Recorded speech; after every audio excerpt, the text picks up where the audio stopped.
డబ్బు, అనారోగ్యం, ఉద్యోగం, వ్యాపారం, అప్పులతో బాధపడుతున్నారా? మీకోసమే లాంచ్ యువర్ ఫ్యూచర్ ప్రోగ్రామ్.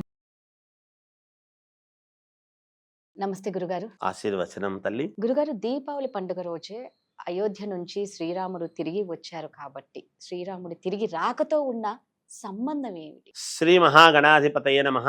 ఐం మహాసరస్వత్యే నమః. శ్రీ లలితాంబికాదేవియే నమః. మనము దీపావళి పండుగ అని అనంగానే శ్రీకృష్ణుడు సత్యభామ నరకాసురుడి వధ అని మాత్రమే చెప్పుకుంటాం. కానీ ఇది అంతకన్నా ముందు త్రేతాయుగములో ఏమి జరిగింది అని ఒక్కసారి చూడాలి. అందుకే మనకు యుగాలు మారినా ప్రామాణికం ఏమిటి అనేది చూసుకోవాలి. ఇక్కడ రాముడు, ధర్మపరాయణుడైనటువంటి రాముడు అనేక రకాల కష్టాలు పడి సీతామ్మవారు దూరమై ఎన్నో ఇబ్బందులు పడి అరణ్యవాసము చేసి వానర సమూహముతో రావణాసురుణ్ణి సంహరించి తిరిగి అయోధ్యా నగరానికి రావటం అనేటువంటిది ఈ సమయమే. ఆ వస్తూ ఉండేటువంటి సమయములోనే మామూలుగా భరద్వాజముని ఆశ్రమము దగ్గర దిగడం అనేది జరిగింది. అంటే రాముడు రావటము, మళ్ళీ పట్టాభిషిక్తుడు కావాలి అని మనం అనుకుంటున్నాము అంటే, మన ఇంటికి ఎవరన్నా వస్తున్నారు అంటే మనం ఇల్లంతా సర్దుకోవటము, బ్రహ్మాండంగా ఏవో అవి ఇవి చేసుకోవటము, కొంచెం ఎవరైనా పెద్దవాళ్ళు వస్తున్నారు, లేదు ఒక పీఠాధిపతి, ఒక గురువర్యులు ఎవరైనా వస్తున్నారు అంటే ఇల్లుని ఎట్లా పెట్టుకుంటాం? చక్కగా శుభ్రంగా చేసుకో. అలాంటిది ఆ దేశానికి, అయోధ్యాపురానికి రాజు కాబోయేటువంటి రాజు పట్టాభిషిక్తుడు కావడానికి సుముఖంగా ఉన్నాడు. అక్కడ పాదుకలను పెట్టి చేస్తున్నాడు భరతుడు. కానీ అనేక రకాల కష్టాల పాలై అనేక ఇబ్బందులు పడి ఎప్పుడైతే వస్తున్నాడు అనేటువంటి దీనితో అక్కడ దీపాలు అన్నీ కూడా వెలిగించి అయోధ్యా నగరం అంతా కూడా విద్యుత్ దీపాలతో, అంటే ఈ దీపాలు విద్యుత్ దీపాలు అంటే ఆ దీపాలు కాదు, ఈ దీపాలతో అలంకారాలు ఇంటి ముందు, గోడల మీద, పైన, ఇంటి పైన, ఇంటి ముందు, ప్రతి ఇంటి ముందు వరుసగా దీపాలు అనేది వెలిగించారు. పూలమాలలు, అరటి పిలకలు, టెంకాయ చెట్లు, ఇలాంటివన్నీ. ఇప్పుడు రకరకాలవి ఇప్పుడు వచ్చినాయి, అప్పుడేం లేవు. దీపాలే ఉన్నాయి కదా గురుగారు. అప్పుడంతా స్వచ్ఛత, దీపాలు. అది కాగడాలన్నీ వెలిగించి ప్రతి ఇంటి ముందు కాగడా పట్టుకొని నిలబడటము, చేయటము, కాగడా పెట్టుకోవటము, ఇలాంటివన్నీ చేస్తూ అలంకారపూరితముగా రంగవల్లులు, ముగ్గులు వేసి ప్రతి ఇంటి ముందు శోభాయమానంగా పందిళ్ళు వేసి రాముడు వస్తున్నాడు, రాముడు వస్తున్నాడు అనేటువంటి ఆనంద కోలాహలంలో చేసుకున్నటువంటి రోజు కూడా ఇదే.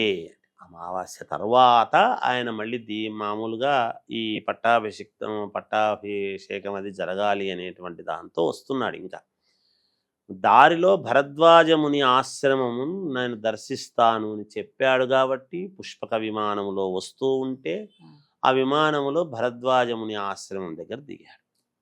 అక్కడ దిగిన తర్వాత ఆంజనేయ స్వామికి చెప్పి, నువ్వు వెళ్ళి విభీషణుడికి చెప్పు, ఇట్లా పట్టాభిషేకానికి రమ్మన్నాను అని చెప్పాడు. ఆంజనేయ స్వామి వెళ్ళి విభీషణుడికి చెప్పి పిలుచుకోనరా అనేటువంటి ఇది అందరికీ ఎవరెవరికి చెప్పాలనో చెప్పమన్నాడు, చేయమన్నాడు. భరతుడు వీళ్ళందరూ కూడా వచ్చినాడంట భరద్వాజముని ఆశ్రమానికి. ఇంకా మనము ఎవరైనా వస్తున్నారు అంటే ఎదురెళ్ళి తీసుకురావటము, మంగళధ్వనులతో పిలుచుకురావటం అనేటువంటిది సర్వసాధారణం కదమ్మా. అలాంటిది అగ్రజుడు అన్న, ఆయన పెద్దవాడు రాముడు అని భరతుడు ఈ మంగళధ్వనులతో ప్రతి వాళ్ళను తీసుకువెళ్ళి మేమొస్తాము రాముణ్ణి పిలుచుకురావడానికి. అంటే పిలుచుకురావడానికనే కాదు, చూడాలి రాముణ్ణి అనేటువంటి తపన వస్తూ ఉన్నారు. అలా వస్తూ ఉండేటువంటి సమయంలో కోలాహలముగా వస్తూ ఉంటే లక్ష్మణుడు ఒక్కసారి ఏదో శబ్దాలు వినపడుతున్నాయి అనేటువంటి బాధతో ఒక్కసారి పైకి ఒక చెట్టు ఉంటే చెట్టు మీదకి ఎక్కి చూశాడు. చూస్తే భరతుడు వస్తున్నాడు. లక్ష్మణుడు ఎవరు అంటే శ్రీ మహావిష్ణువు పాలసముద్రంలో పడుకొని ఉండేటప్పుడు రాముడి అవతారములో విష్ణువు ఎప్పుడైతే వచ్చినాడో ఆ ఆదిశేషుడే లక్ష్మణుడు. అందుకే ఆయన అక్కడ పడగ నీడగా ఉండేటువంటి లక్ష్మణుడు నిరంతరము రాముడికి వెన్నంటూ ఉండడానికి గల కారణము లక్ష్మణుడు. లక్ష్మణుడికి కొంచెం బుస్సు బుస్సు అని ఆవేశం ఎక్కువ.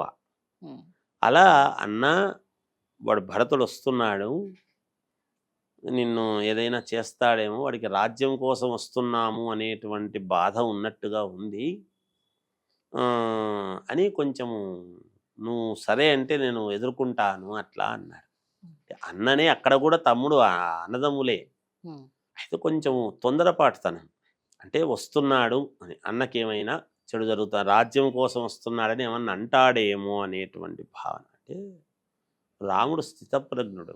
ఉమ్, అలా కాదు లక్ష్మణ, కొంచెం ఆగు, జరిగే సన్నివేశం చూడు, తొందరపడద్దు అన్నాడు. అంటే భరతుడు ఎందుకు వస్తున్నాడో తెలుసు రాముడికి. ఉమ్, ఆయన పాదుకలు తీసుకుని వచ్చి ఆ పాదుకలతో ఇంతకాలము రాజ్యమేలినాను, ఆ పాదుకలు మళ్ళీ నువ్వు ధరించి నువ్వు రా, నీ ఇది నీకు సిద్ధంగా ఉన్నది, ఇంతకాలం నేను ఆ ఆసనంలో కూర్చోలేదు, నేను ఉమ్, రాజ్యపాలన చేసింది వాస్తవమే, అయితే రాజ్యపాలన చేసిండేది ఎవరు, నీ పాదుకలు చేసినాయి, నేను కాదు అని భరతుడు చెప్తున్నాడు. చెప్పేటప్పటికి లక్ష్మణుడి యొక్క మనస్సు, రాముడు ఒక్కసారి లక్ష్మణుడి వైపు చూస్తే కాస్త చిన్నబోయింది అనేటువంటిది మనకు కథల్లో చెప్తున్నారు మనకు దీంట్లో. అలా విజయధ్వానాలతో వెళ్ళి ఆ మరుసటి ఇదితో అనుకూలముగా, అంటే అక్కడ చీకటి పోయి మళ్ళా వెలుగు రావటము ప్రజలకు, ఉమ్, రామరాజ్యము అనేటువంటిది రావటం అనేటువంటిది ఈ దీపావళి తరువాత రోజు నుంచి జరిగినది. అంటే చీకటి రోజు, మరి భరతుడు పరిపాలించినాడు కదా, అంటే రాముడు లేనటువంటి రాజ్యము రాజ్యమా? నిజమే. రాముడు ఉంటే కదా రాజ్యం, అది రాజ్యము మాత్రమే. ఉమ్, రాముడు వచ్చిన తర్వాత రామరాజ్యం అయ్యింది. ఉత్త రాజ్యానికి రామరాజ్యానికి తేడా ఏమిటి అంటే ఇగో ఈ తరువాతనే దీపావళి అనేటువంటిది. ఉమ్, అంటే ఏమిటి, బాధలు కాలము, కాలపురుషుడు. ఆ కాలపురుషుడే ఇంకొక రకంగా ఏమిటి అంటే ఇక్కడ తర్వాత యుగానికి వచ్చేటప్పటికి నరకాసురుడు అనేటువంటిది ఇది చేసి అక్కడ దీపావళి. అందుకనే ప్రతి యుగానికి కూడా ఒక ఒక అనుకూలం లేకుండా ఉండదు ఎప్పుడు కూడా. ఉమ్, అందుకని పాటించుకుంటున్నాం మనం దీపావళి. అందుకని ఈ దీపావళి అమావాస్య నాడు పోయి వెలుగులు రావాలి అని. ఎటువంటి వెలుగు రావాలి? రామరాజ్యం యొక్క వెలుగు రావాలి అని, రాముడు పరిపాలించినటువంటి రాజ్యం రావాలి అని. ఈ రోజుల్లో చెప్తున్నది అదే కదా, చీకటి రోజులు పోయినాయి, కొత్త వెలుగులు ఇప్పుడు వస్తాయి, మంచి రాజ్యం వచ్చింది, మంచి పరిపాలన వచ్చింది అని చెప్తుంటారు.